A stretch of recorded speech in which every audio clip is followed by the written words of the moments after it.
Bonjour à tous, aujourd'hui on se retrouve pour une vidéo dans la continuité de la précédente, où on a vu la dernière fois 20 verbes picards à l'infinitif. Cette fois-ci on va apprendre à les conjuguer. Pour être clair, quand je parle de conjuguer le picard, je parle de conjuguer un picard en particulier, qui est un picard grosso modo celui d'Amiens, un picard du sud. Parce que vous savez sans doute que le picard c'est une langue qui n'a pas de standard, donc en fonction des zones géographiques, en fonction des lieux, vous allez avoir différents dialectes, différentes variétés de picard qui vont se conjuguer différemment. Je ne parlerai donc pas ici du picard entre guillemets du nord, donc le picard de Valenciennes ou le picard de Lille par exemple, puisque je ne le pratique pas. Et par souci de simplicité, on va donc se contenter dans cette vidéo d'un picard entre guillemets du sud. Le picard du nord fera sans doute l'objet d'une vidéo ultérieure réalisée par quelqu'un de plus compétent que moi. On commence donc par les deux auxiliaires, et et avoir. À gauche, vous retrouvez les pronoms, euge ou ai-je ou j', ti et ou t', il, no ou o, en fonction du degré de formalité, no étant plus formel et o moins formel, vo et o, même règle ici, et il. Donc au présent, pour le verbe être, vous retrouvez euch su, t, il est, nos sommes, vos êtes, ils sont. Pour l'imparfait, j'ai toué, ou j'ai toué, ou j'ai toué, bien sûr. T'es toué, il est toué, nous êtes ouem, vous êtes ouette, ils êtes ouette. Pour la troisième personne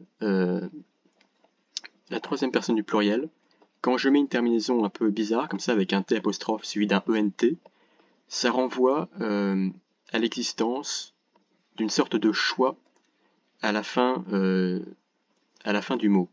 Un choix, c'est un son, c'est une sorte de E léger, si vous voulez. Donc on ne dit pas ils étouettent en insistant sur le E. On ne dit pas ils étouettent, même si ça s'entend parfois. Et moi-même j'ai tendance à dire ça. Mais on dirait ils étouettent, avec une sorte de E qui parfois devient un E. D'ailleurs, donc on pourrait dire ils étouettent, et ensuite on dit autre chose et le E en fait permet la liaison. Donc même règle ici pour le futur, je serai, tisseront, isseront, nos serons, vos serez, ils seront. Conditionnel, je serai, tisserouet, isserouet, nos serouem, vos serouettes, ils souhaitent. Subjonctif, c'est-à-dire le temps qu'on emploie quand on met le pronom relatif que, il faut que je sois. En picard devient il faut qu'ech fuche, qu'ti fuche, qui fuche, qu'au fuchonche, qu'au fuchèche, qui fucht, ou qui fuchte, avec le fameux choix, le fameux petit E à la fin. Impératif, fut, fuchon, fuché. Maintenant pour le verbe avoir, que je fais plus rapidement, parce que vous avez bien compris comment ça fonctionnait. J'ai, to, ilo, nous avons, vous avez, ils ont. J'avouais, t'avouais, il avouait, nous avouêmes, vous avouêtes, ils avouêtent. J'irai, t'éro, il éro, nous errons, vous errez, ils erront. J'éroué, t'éroué, il éroué, nous erouêmes, vous erouêtes, ils erouêtes. Il faut que j'oche, il faut que toche, il faut qu'il luche, il faut que nous ayonche, il faut que vous ayèche, il faut qu'ils ocht. Impératif est, ayons, ayez. Maintenant pour les formes simples, c'est-à-dire le présent, l'imparfait, le futur simple, par opposition aux formes composées qui ont un auxiliaire. Vous avez ici pour le verbe fouer, c'est-à-dire faire, j'fouais, ti fouais, i fouais, nous fouaisons, vous fouaisez, i foueste. Imparfait, j'fouaisouais, ti fouaisouais, i fouaisouais, nous fouaisouêmes, vous fouaisouêtes, i fouaisouêtes. Futur simple, j'frouais, ti frouais, i frouais, nous ferons, vous ferez, y feront. Pour les formes composées, j'ai foué, te foué, il au foué, nous avons foué, vous avez foué, ils ont foué. Plus que parfait, j'avouais foué, t'avouais foué, il avouait foué, nous avouêmes foué, vous avouêtes foué. ils avouaient fouet, ou ils avouaient tes fouets, potentiellement. J'irai fouet, terreau fouet, il est fouet, nous irons fouet, vous irez fouet, ils iront fouet. Le T, j'ai l'impression parfois se prononce. Je ne suis pas tout à fait certain de ça, peut-être que si quelqu'un sait en commentaire, ils pourront préciser. Le conditionnel cette fois-ci, à la fois conditionnel présent et conditionnel passé.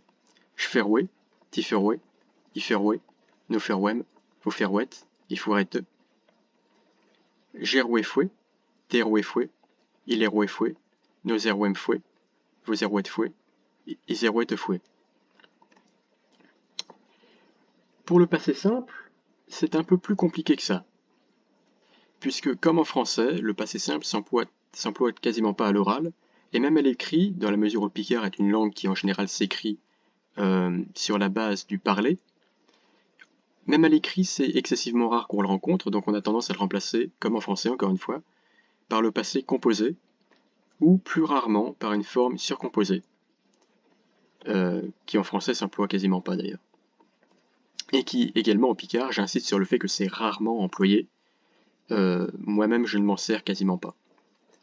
Mais théoriquement, vous avez, pour le passé surcomposé, j'ai eu fouet, t'as eu fouet, il a eu fouet, nous avons eu fouet, vous avez eu fouet, ils ont eu fouet.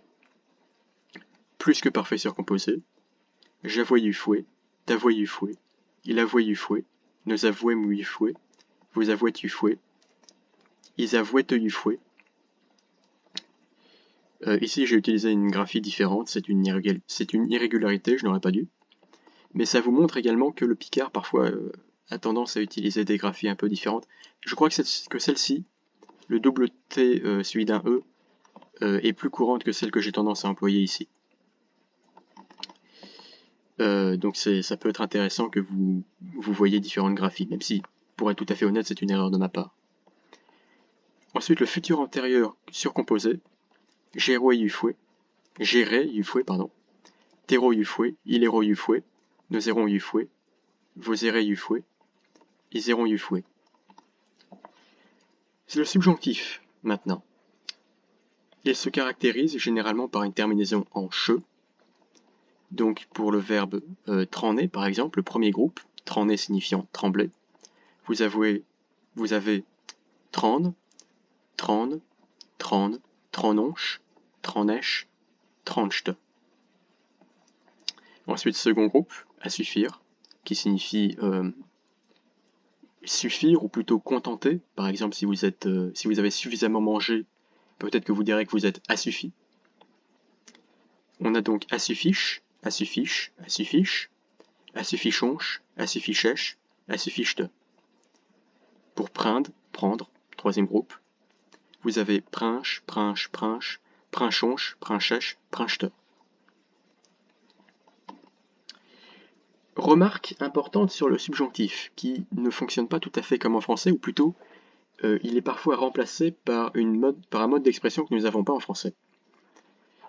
C'est l'usage de la construction du type pour, plus pronom personnel, plus verbe à l'infinitif.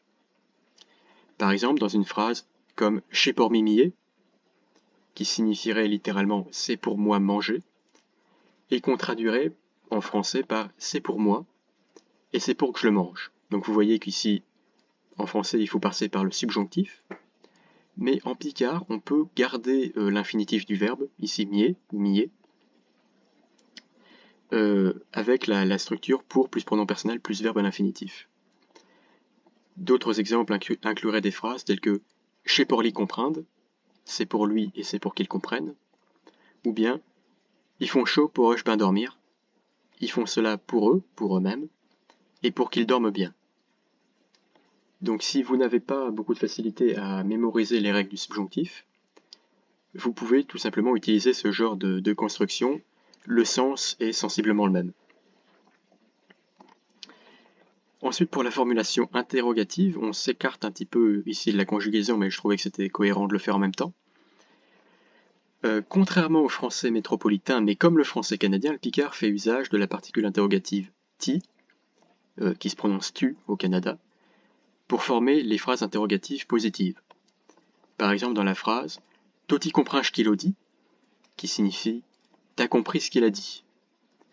En français, on a seulement une différence, du moins quand on parle de manière informelle, entre les interrogatives et les affirmatives en fonction du ton de la voix. La seule différence entre « t'as compris ce qu'il a dit » et « t'as compris ce qu'il a dit », c'est le ton de ma voix.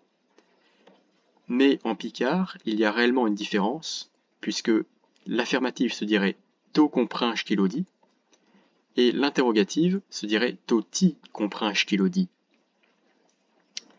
Donc c'est une nuance qui peut permettre de réduire l'ambiguïté qu'en français on a tendance à avoir.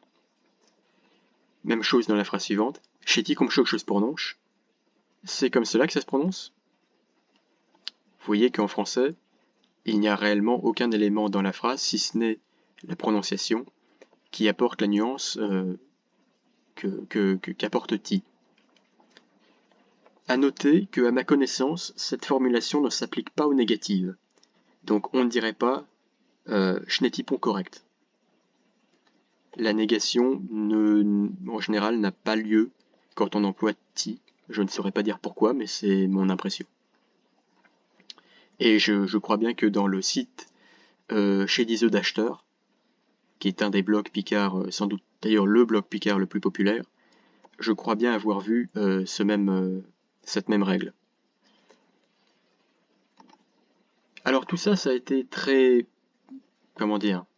très théorique, puisque j'ai passé la plupart de la vidéo à lire des tableaux. Mais en fin de compte, dans la mesure où le picard est une langue, il faut bien la garder vivante par l'usage, tout simplement, donc il faut s'en servir. Ce que je veux dire par là, c'est qu'il faut parler picard, ou il faut écrire picard, pour bien mémoriser les règles de conjugaison.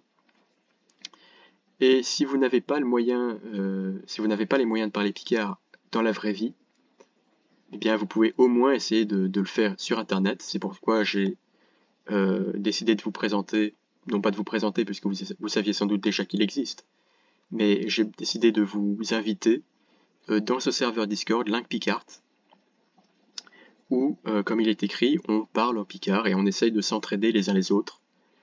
Donc voilà, je vous y attends.